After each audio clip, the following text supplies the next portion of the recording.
Assalamualaikum, apa kabar anak-anak di rumah?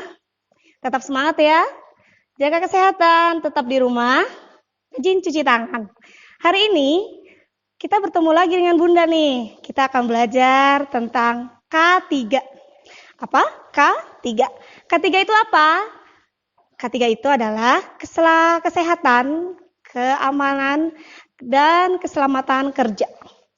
Nah, kita sering mendengar slogan di mana bekerja giat, pulang dengan selamat. Bekerja giat, pulang dengan selamat. Kenapa?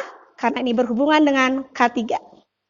Pembelajaran hari ini tujuannya adalah agar kalian mengerti apa itu kesehatan, apa itu keamanan, dan keselamatan kerja. Yang kedua, kalian bisa menyebutkan tujuan K3 itu sebenarnya untuk apa dibuat. Oke, sekarang simaklah pengertiannya. Pengertian K3, yang pertama kesehatan. Kesehatan itu adalah kondisi fisik di mana bebas dari segala macam penyakit di tempat kita bekerja. Kalau keselamatan itu adalah rasa aman, nyaman dalam bekerja. Jadi K3 adalah upaya untuk melindungi tenaga kerja, rekan kerja, dan orang-orang sekitar tempat kita bekerja. Ya. Tujuan dari K3, yang pertama, melindungi tenaga kerja, melindungi rekan kerja dan orang-orang di sekitar kerja. Yang kedua, kita akan menjamin terpeliharanya sumber produksi, pendayagunaan, peralatan kerja agar tetap aman digunakan sesuai dengan standarnya. Berikutnya, khusus bagi kesehatan, K3 itu bisa mencegah dan membasmi penyakit di tempat kita bekerja.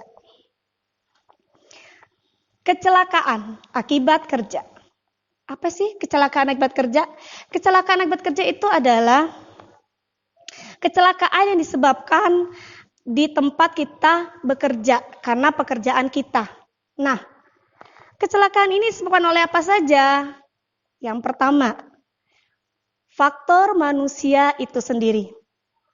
Kamu pernah lihat orang bekerja kecelakaan itu karena faktor manusia. Yang pertama, dia sikapnya ceroboh atau sembrono.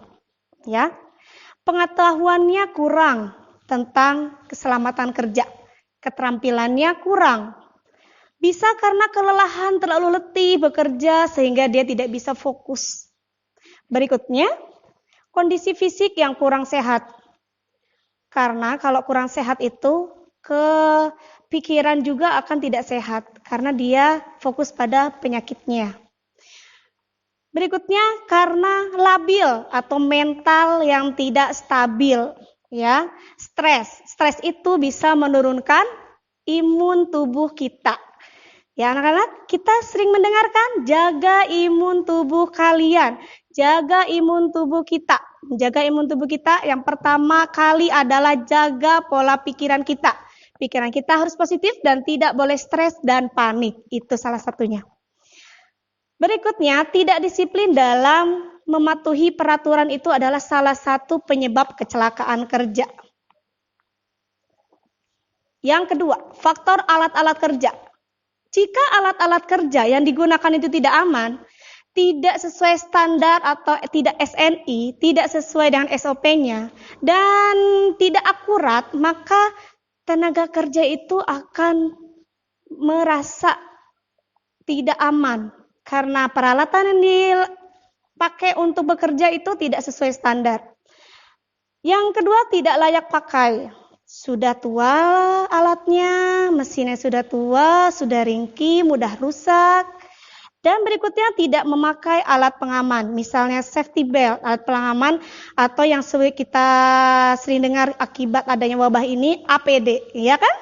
APD itu apa? Alat pelindung diri, alat yang wajib dipakai oleh tenaga kerja untuk melindungi dirinya dari bahaya. Nah, faktor lingkungan kerja.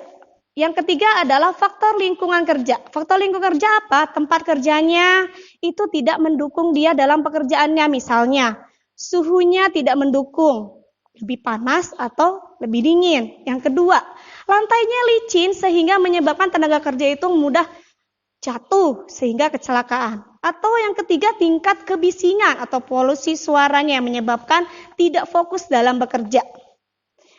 Yang terakhir adalah karena sikap pimpinan yang kurang mendukung, pimpinannya acuh tak acuh.